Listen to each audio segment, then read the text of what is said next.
Well, the time is just gone 6 minutes past 8 as we welcome our listeners, our viewers on Salam Media, on the various platforms of Salam Media this evening. And the issue we want to focus on is obviously related to electricity and apart from ESCOM, which is creating major concern, major havoc right across the entire country as far as load shedding is concerned. But there is just so much more as far as South Africa is concerned in terms of energy, and municipalities have come under the radar. They've come under the spotlight now. This week, we saw a judgment by the Gauteng High Court, and obviously looking at municipalities, looking at tariff increases as being unlawful, and this has come as a major blow to the municipalities in question, but at the same time, a sigh of relief on the part of ratepayers right across South Africa. So clearly, this is a major judgment that the Gauteng High Court had actually made, and this will be used as a benchmark for anything that evolves or develops into the future. Now, to discuss this particular aspect, we are joined by Melanie Venesse, who is the CEO of the Pietermaritzburg Chamber of Business, and also Dr. Trevor Ngwane with the Anti-Privatisation Forum. And as they come on the screen, I see Melanie somewhat in the dark, still waiting for load shedding to end. Melanie, good evening to you and welcome. Good evening. Thank you for having me this evening. Appreciate it. And also Trevor, to you as well. Welcome to the show. Good evening. Good evening. Thank you very much. Thanks for having me. Yes, Melanie, obviously at this point in time, the country is extremely tired. I think we are exhausted as far as the problems with electricity goes. And also at the same time, dealing with a double blow. On the one hand, we kept in the dark through load shedding, but on the other side, again, the high tariffs. And where we are as a country economically, we are in a mess second to none. So many issues that have been playing out. And obviously, this Gauteng High Court ruling is very welcome at this point in time. But before we get to there, just to give context to what we want to discuss, and looking at the Chamber of Business and looking at the article that had basically surfaced talking about this particular judgment, some background to and to put this discussion into context. Yeah, with pleasure. So the Nelson Mandela Bay Chamber and the Pietermaritzburg and Midlands Chamber, we have always been quite strong in the electricity advocacy space. And over the period of a year, we have been engaging with the energy regulator in terms of how the energy regulator goes about determining municipal tariffs. Now, when ESCOM applies for a tariff increase, there is quite a long and involved process of justification that goes into their applications. The municipalities don't do any such thing. What tends to happen is that NERSA apply what they call the guideline and benchmarking methodology to determine municipal tariffs. And they, once ESCOM has been awarded a percentage increase based on their submissions, then they determine a NERSA recommended tariff for municipalities to employ. And that's usually based on the ESCOM tariff with some adjustments downwards, because municipalities are obviously charging for higher base. And then there's also things like the difference in financial year end. Start of ESCOM's is in April, and the start of the financial year end for municipalities is on the 1st of July. So the problem with that application of a benchmarking method is that the original base tariffs have no basis, no sound cost basis to start off with. So you've got a bad tariff that isn't based on the actual cost of supply, that is then exacerbated every year as a percentage is added to it. And this can be seen in the difference between ESCOM's tariff for the service versus what municipalities are charging us. So in many cases, we're paying a premium for far an inferior service. And then if you compare from municipality to municipality, there's obviously also a huge big difference between what different municipalities are charging for a similar service. So we believe that the application of that methodology to determine municipal tariffs was unlawful. We did try to convince the energy regulator of that over the period of a year, as I've said. They declined to be convinced, and we had no alternative but to take the matter to court. And we are very chuffed with the court having decided that that methodology is in fact unlawful. They've been given 12 months to change to a cost of supply based methodology, which municipalities will have to justify their increases in tariffs, and they will be based on an efficient cost of supply, which is the next real question, is how do we determine an efficient cost of supply for municipalities? Yes, obviously we will get to that question as well, Melanie. Thank you for that. Just to bring Trevor in, just by way of introduction, and you are with the Anti-Privatisation Forum, Trevor, and looking at the issues that we are going to be talking about, and from what Melanie has just described, what are some of the issues, or what are some of your concerns? Yeah, well done to Melanie and her team. They've scored a goal for civil society, for all struggling South Africans. As you know, energy costs, are really adding to the cost of living. That is putting aside the frustration of paying, but half the time not having power in your house or your business. So this really is striking a blow for also the poorest of the poor, because remember, poor people, especially working class people, sometimes they don't have enough say or clout. They might not even have the money to take municipalities or Eskom or the government to court. And even if they do have the money, you might find that, Eskom or the government might have so much money that, those cases go on indefinitely. So well done, Melanie, and your team, Nelson Mandela Business Chamber, and the Pietermaritzburg Midlands Business Chamber.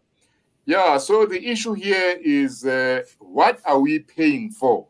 So I think this is what the chambers of business were asking.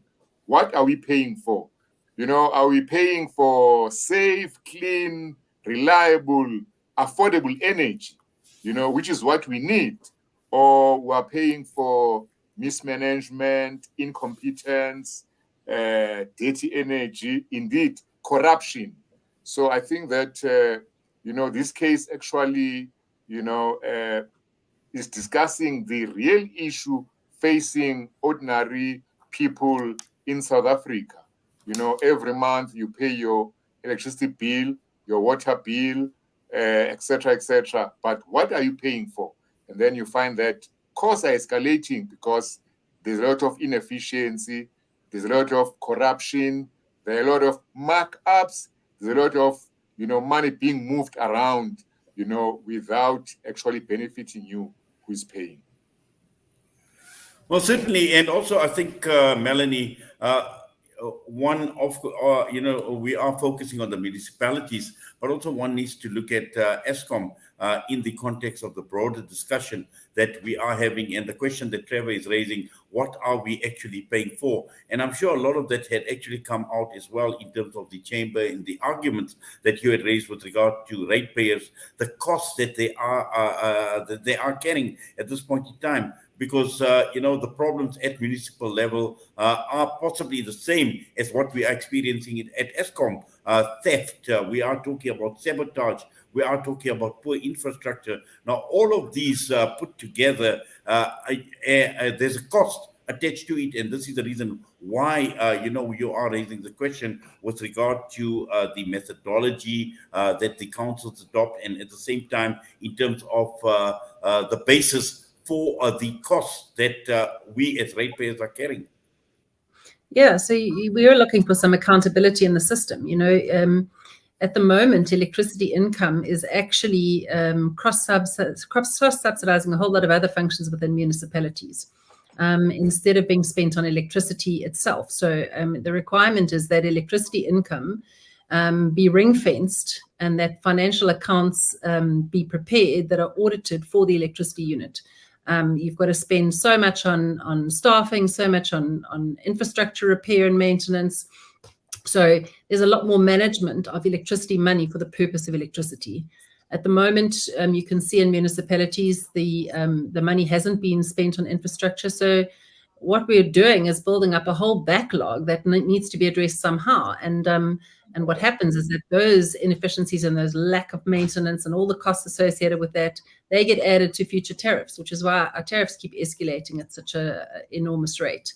And going forward, that's going to be the next discussion. What constitutes an efficient cost of supply? How do we get our infrastructure up and working? That can't be included in the calculation of a tariff. So we're actually engaging with SALGA now to come up with some creative ideas about how we can perhaps the private sector can fund some of that infrastructure repair and then be repaid through their services bills. But that lack of maintenance in the past cannot be considered to be an efficient part of a tariff going forward.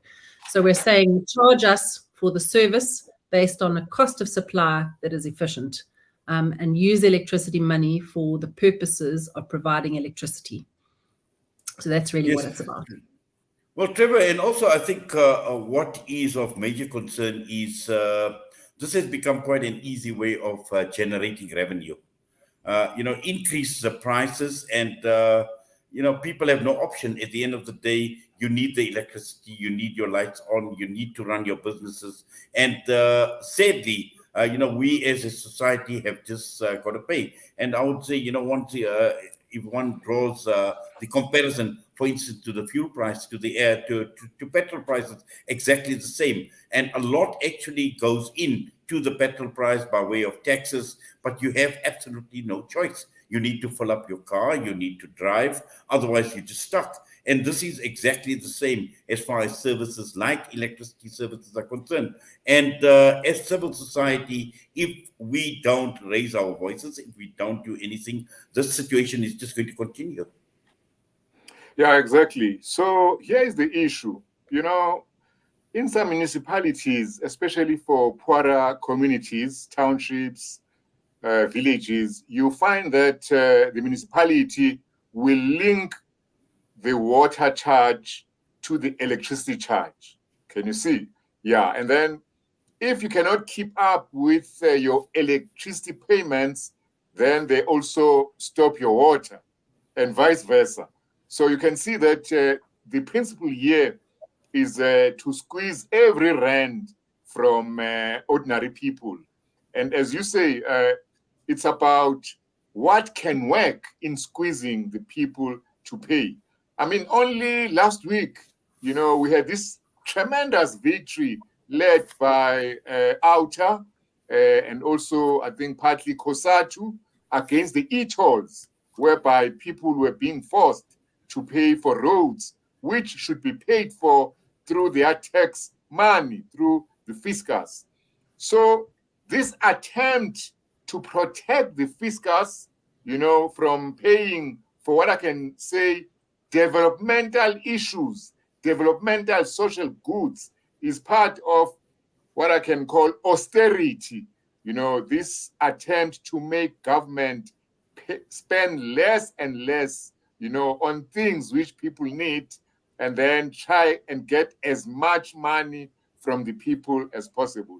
So this attack on the costing of electricity exposes all those issues, and actually, as Melanie was saying, will lead to more accountability, more transparency, and more, let's say, social justice. Yeah. Yes, and also I think, Melanie, the whole question surrounding electricity losses that municipalities experience, those that they are not able to recover, how much of that is actually built into the markup so that they don't lose at the end of the day? Well, I mean, that's the thing, is that municipalities are running, and some of them at 40, 50% losses. So, I mean, that's losses to theft. It's a comparison of what they build and what they sell on. And there are, in a lot of municipalities, there are all sorts of syndicates bypassing meters and electricity theft straight out of the grid that isn't dealt with. And there's no real obligation to deal with that at this point in time. If they can just pass the cost on to us, then there's no urgency to deal with it. But if you're going to have to account for your cost of supply, and it has to be efficient, there's no way anybody accepts 40% losses. So that means that you have to start spending some money on ensuring that A, you get the corruption under control, and B, that you protect the network. You know, we've had to, in some areas in our city, the private sector is actually paying private security to protect the infrastructure so that we can have lights on, which is an additional burden. In addition to the cost of electricity, we've got to now pay to secure our own network so that we can enjoy the service that we pay for. So, you know, there doesn't seem to be a willingness to protect infrastructure from vandalism and from theft of cables. If there's no electricity running through a cable, even during load shedding, then that cable, you know, the chances of it being gone by the time the lights come on is high. So, you know, we need to start looking, I think, in municipalities at the areas that are service delivery areas, where there is a shortage of staffing, where there isn't the proper attention given to mitigating some of those losses, and also dealing with the inefficiencies in the system, interrogating some of the procurement. We spend a lot of money, a huge portion of our budgets very often on just repairing vandalized infrastructure, which is insane. I mean, why would no business would tolerate that? I mean, you would look at it and say, you know, if I'm spending 100,000 Rand on vandalized lines, and I spend 10% of that in security, I could save myself the balance of it. You know, so it runs into millions, if not billions, in some municipalities. So just a fraction of that to protect it changes the whole equation. And I don't have to think about it if I can pass it on to you and onto the public. But if I'm forced to account, then I will have to think about it, and I will have to address the issue. So it is also a way of making people address that. Well, Trevor, just in your analysis and in your mind, where does the problem actually lie? Because we know the municipalities are now the point of discussion, or, you know, and they've come under the radar, they've come under scrutiny with this Gauteng High Court judgment. But there is obviously a bigger problem. There is a bigger picture that one actually needs to look at. Because, you know, when we are talking about inefficiencies, when we are talking of lack of infrastructure maintenance, and, you know, with everything just collapsing around these municipalities, one needs to get to the root of the problem. So where does this problem lie in your mind, in your analysis? Yeah, the problem is with the ANC government, you know, they are not able to run society, to run government properly. So, you know, I mean, energy, electricity, you know, is affecting everyone now. But in it, think of the trains, you know. When I first came to Joburg from Zululand, you know, I used to get a train every morning. I had a choice of 10, 20 trains in the morning between 6 a.m. and 8 a.m. Same in the afternoon. Today, there is no train from Soweto to Johannesburg. The one train which is there, it's a diesel-headed train. So the ANC government has decimated our railway system, our public train system. I know it's being put together again, okay, which is good, but I'm just showing you that there is this mismanagement and lack of accountability. Look at the roads, you know, potholes everywhere. Look at the crime. So I can actually mention many things where the government is failing to actually do a proper job. Now, I talked about austerity. So the government does not want to take on the responsibility of what I can call a developmental state. So remember, We are a country in Africa. We have a history of colonialism, apartheid, a lot of inequality and injustice. So it's very important that, for social unity, social cohesion, for things to work out properly, the government must play its role. But this government, it's, I would say, wet-handed. It wants to handle those things which are easy for it and leave the others, to the private sector or to individuals to deal with. So I think that the real problem is that we need an efficient, accountable government. If the government cannot be accountable for electricity, we can't expect it to be accountable for roads, for crime, gender-based violence, and all the problems that we face. So I think that this example of, what happened now with Melanie and them, another example I gave now, it shows that when civil society stands up and says, enough is enough, slowly, gradually, we will, put pressure on the powers that be to do their job properly. Melanie, Trevor speaks about civil society. What about the business community and you being the CEO of the Pietermaritzburg Chamber of Business? How is the business community seeing what is taking place around us? Look, I mean, the government is supposed to create a conducive environment for business to operate in. If you look at what we've been through in the last 3 or 4 years, I don't want to say I don't know what else the world could throw at us, but really, other countries are battling to recover economically, trying to come out of a COVID pandemic. We've had catastrophic infrastructure failure, load shedding, riots, floods, COVID. The business environment is probably the most difficult it's ever been to navigate. And now more than ever, we need government to get the basics right so that at least we can try and recover and employ the people that are unemployed in our country. Business will get on with the business of business if they just have an environment that is enabling, if they just have an environment that allows them the basics. And we don't want anything, like a multicolored unicorn or anything. We just want a secure quality supply of services at a reasonable cost, roads that we can travel on, and to be able to drive our trucks along to the port without having them set on fire, and be able to utilize our ports to get our goods in and out of the country. If it's not the trucks on the highway and the port that's been hacked, or the port that then has workers that go on strike so that everything's held in the port forever. Business is operating, I think, with one leg tied behind their backs and one arm tied behind their backs. It's just an incredibly disenabling environment. And if we don't see the economic growth, well, I'm afraid those are own goals.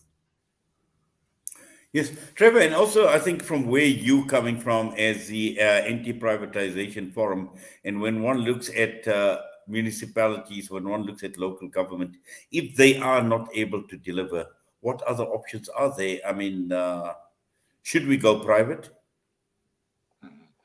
Okay, that's a big question. I just want to start with, raising other issues which face local government. Because this question of austerity, it's about national government giving less and less money to municipalities, less than what they need, especially those municipalities which don't have a strong tax base.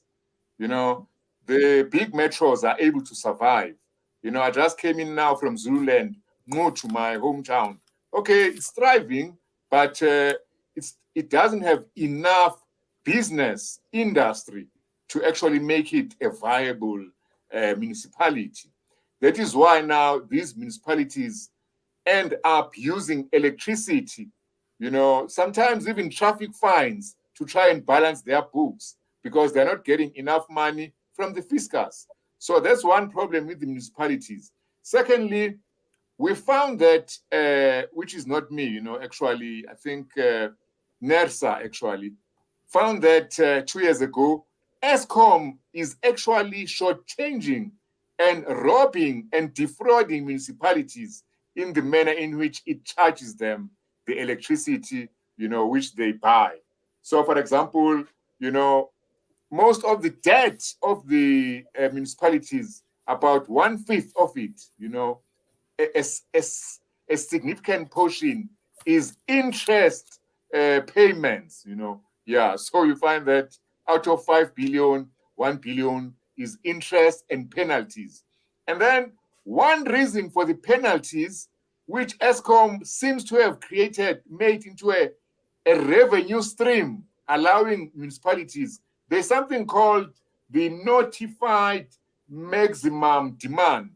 So if you use electricity, let's say between 6 and 8 p.m., above a certain amount, which is set by Eskom, Eskom will penalize you, will make you pay a penalty. Remember, it's peak time, so it can lead to problems with the grid. But Eskom has been allowing municipalities to actually use electricity above that, so milking. So the idea in Eskom's mind is how to create and exploit various revenue streams. So this issue with Melanie, the business chamber, is just one way in which, the source of the problem is Eskom and the pressure being put on local government to actually, balance their books through exploiting electricity tariffs. Unfortunately, NERSA has not been doing its job, but in this instance, it did find out that there was an injustice and an unfairness. Yeah. Yes, and Melanie, as Trevor says, DIRSA is not doing his job. Eskom, huge question marks. And I'm just looking at your comment that you had obviously made, and I want to bring you back to this whole question surrounding the municipal tariffs and the efficient costs and all the inefficiencies, I would say, rather, that are actually built into this cost structure. And looking at, how could these be actually monitored, and also at the same time looking at these municipal tariffs when they are increased. I mean, who scrutinizes those? Who would pass those? I mean, should they go through a process where ratepayers need to have some sort of insight into the detail behind these tariffs that they are levying?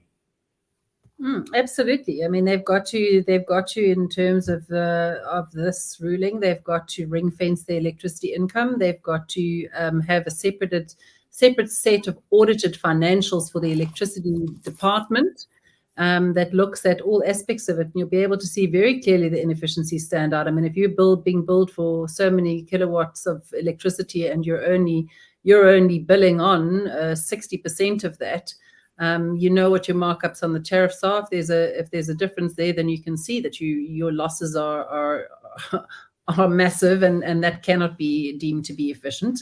And then cost of supply must be based on industry standards. So I think that it's going to be much easier when it's separated out like that for those accounts to be scrutinized. Not only they need to be scrutinized by NERSA before a tariff is approved for the municipality, because it's got to be based on cost of supply. I think the real question now, and what we're hoping that we'll engage with SALGA on is to agree on the determination of efficient cost of supply. We mustn't lose sight of the fact that municipalities, they have a legal right to put surcharges in place, which is a kind of a tax which is not governed by the energy regulator.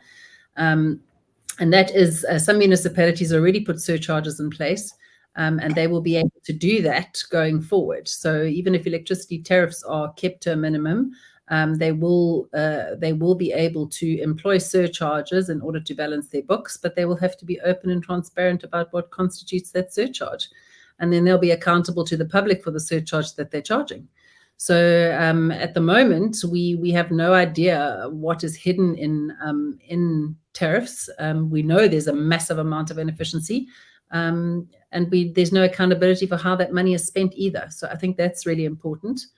On the issue of notified maximum demand, the municipalities, as Trevor has rightly said, the municipalities need to tell Eskom the highest amount of draw that they will take out of the system at any time. And if they draw in excess of that notified demand, which they pay for, it's a demand charge that they pay for that amount of demand. If they go over and above that, then they are heavily penalized. But that equally applies to industry. Industry have to give municipalities a notified maximum demand. And if you, like when we were in lockdown, Eskom gave municipalities a break and never charged them their notified demand because everything was closed. But the municipality still charged industry for the notified maximum demand. And if you don't use your demand that you've actually signed up for, and you committed to 12 months, you can only change it once in 12 months. If you don't use it, they charge you a minimum of 70% of that notified demand. Now, you can imagine for industry, that's a big, big cost that they had to pay even when their doors were closed. And they used not 1 iota of electricity. They were charged 70% of their notified demand. And so that's something that we've also advocated for, is that is an out-of-date methodology that really needs addressing, especially given the times, the economic times that we're operating in. You know, if you might find that you have a high demand for electricity now, but in 2 months' time, the bottom falls out the market, or there's a lockdown, or there's something happens, you should be able to adjust that. You know, you've got to be responsive to change in this environment if you to survive. And there's no allowance for agility in the system, which is hugely frustrating. Well, it certainly is. And Trevor, I think just your comment, because what Melanie is saying, there's absolutely no flexibility whatsoever. And at the end of the day, it is about just a revenue generating mechanism. And that's what it's all about. Yeah. So here is the thing, you know, to that question of, you know, should matters be privatized? So there is, so we have a strange government. Remember, these people, you know, they are comrades. They were leaders of the National Liberation Movement, you know. So they are, in a way, our liberators, okay? Yeah.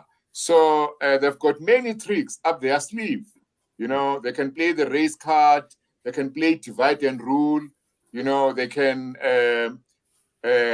let's say, criminalize the poor. As you know, poor people, sometimes they stay without water, without electricity, without housing. You know the situation. Yeah. And then instead of actually addressing that as a developmental state, you know, taking that responsibility, they'll criminalize them. Why did you build below the flood line? Of course, you'll build below the flood line because people cannot live in the air. They have to live somewhere. If you don't provide the houses and the land, they'll go anywhere and everywhere they can go. So to business, which is why I'm very you know, sympathetic with what Melanie is saying. I think that we have to find a kind of synergy whereby we agree on certain minimums, you know, which unite us. I think any, business person will agree that efficiency is needed, accountability is needed, no corruption. I know that, you know, some state employees will steal money, some business people will steal, but I don't think that, Melanie, for example, is going to agree to that.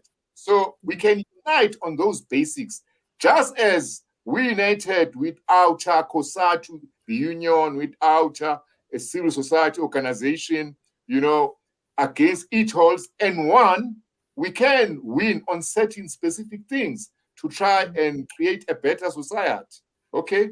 Of course, there will be points, for example, when it's time to negotiate wages, you know, the boss wants to give you less. So, you know, that should be resolved in the manner in which there are procedures. But I really think when it comes to electricity, to water, you know, how the police is deployed, you know, healthcare, we can find synergies, you know. So we don't want to allow the ANC government to play divide and rule, the race card, criminalizing people, victimizing people. No, we demand fairness in electricity. We demand accountability, you know, in crime fighting. I think we can actually create a better society. I think at the moment, every ordinary South African, everyone in the country can see that things are not going okay. So we have to unite and do something.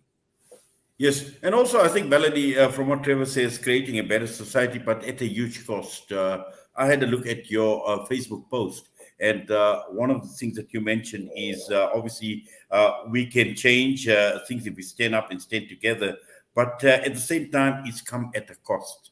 Because when one looks at the Nelson Mandela Bay Chamber, I mean, these are members that put up funds to take this action. So there is obviously a cost attached to this, and also taking the matter to court, where we know that municipalities have been inefficient for a very, very long time. Service deliveries have been extremely poor.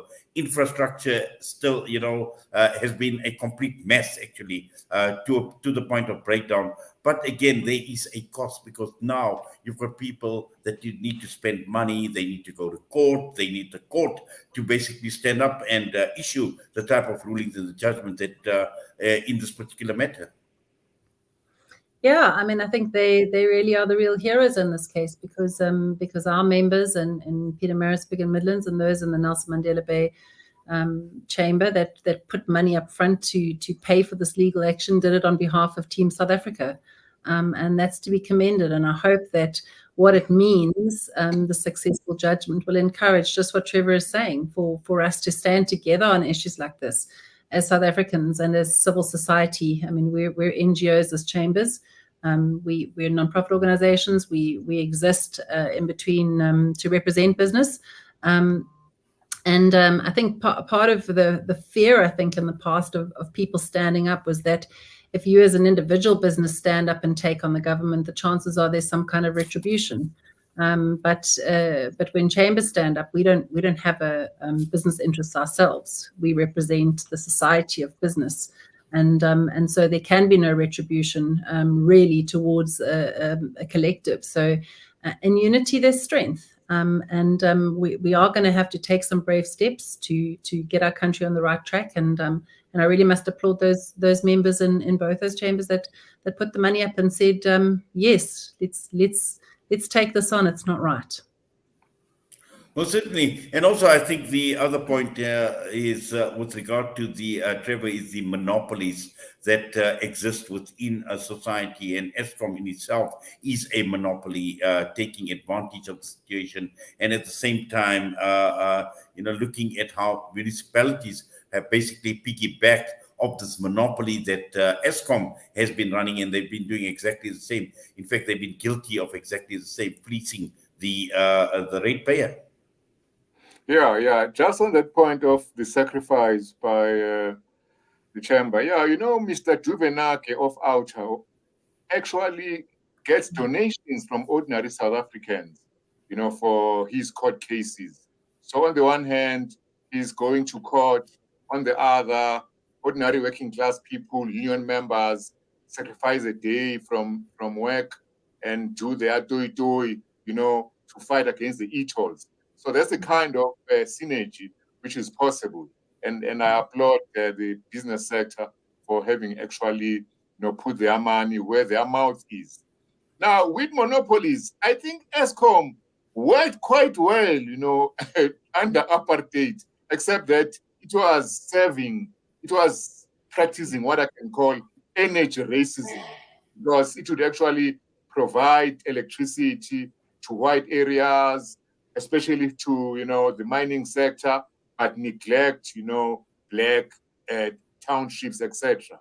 Now, the job of the ANC was to take over Eskom and actually expand, extend, its work so that everyone can come on board. But instead, the ANC got this idea that they have to create, a black bourgeoisie to be rich, and then now they use those state-owned entities, as cash cows, to actually make money. I think that's why you find Eskom is one of the most corrupt entities in South Africa. Okay, Transnet was really corrupt, so that is the problem.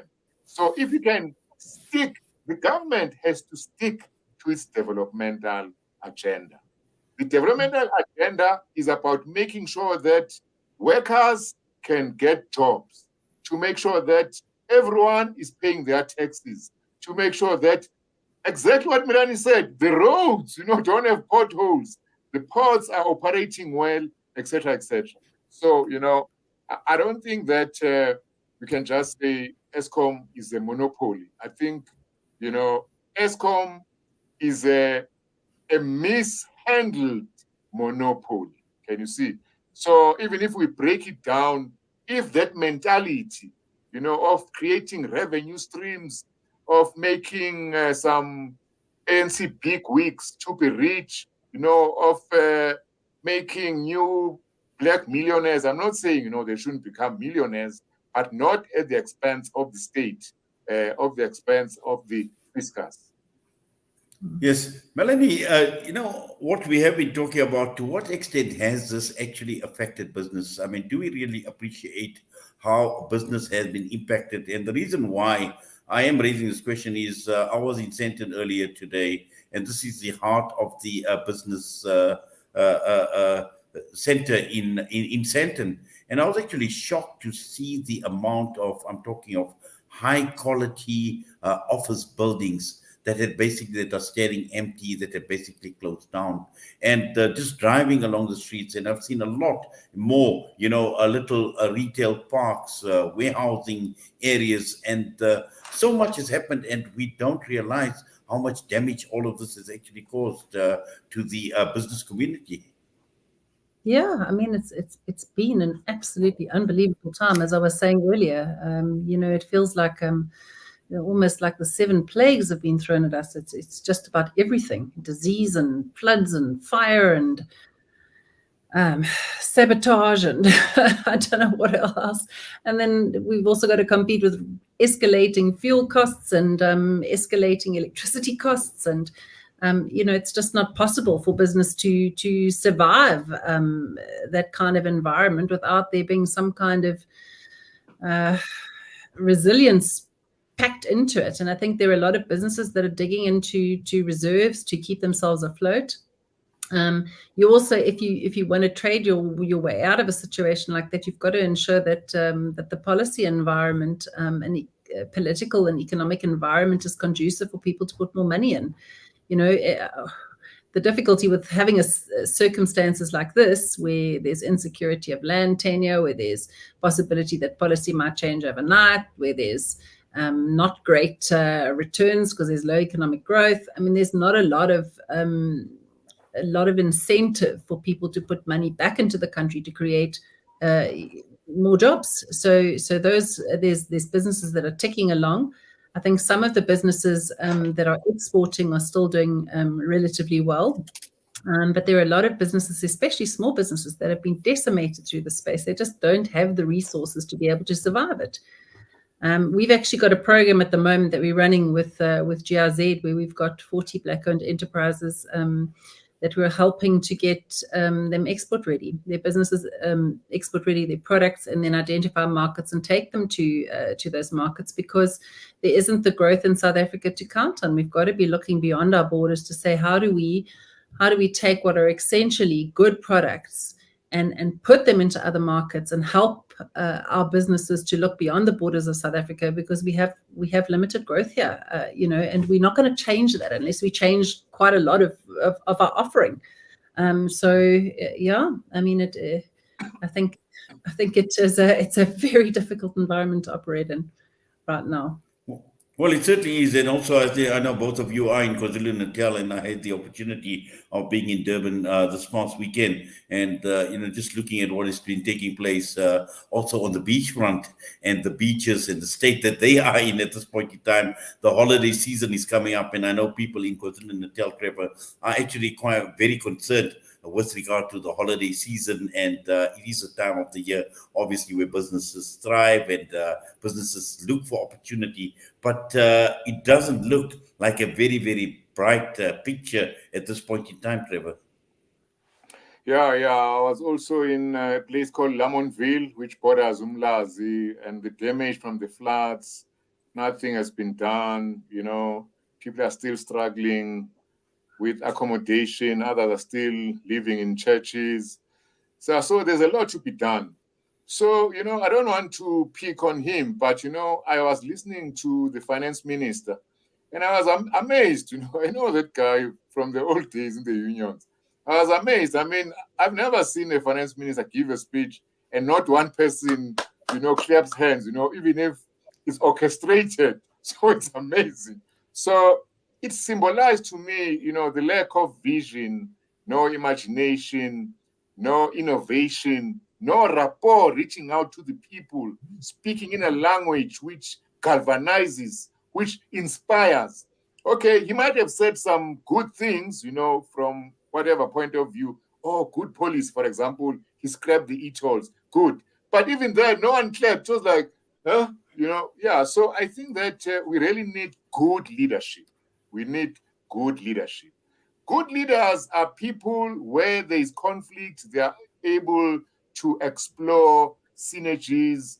How can we do things so that at least we go from point A to point B, even if there is no chance of getting to point E together, but they can move us. Can you see? Yeah, so I think that the problem now is really leadership, and everyone knows, the eThekwini, KZN, ANC leadership, is not a good leadership.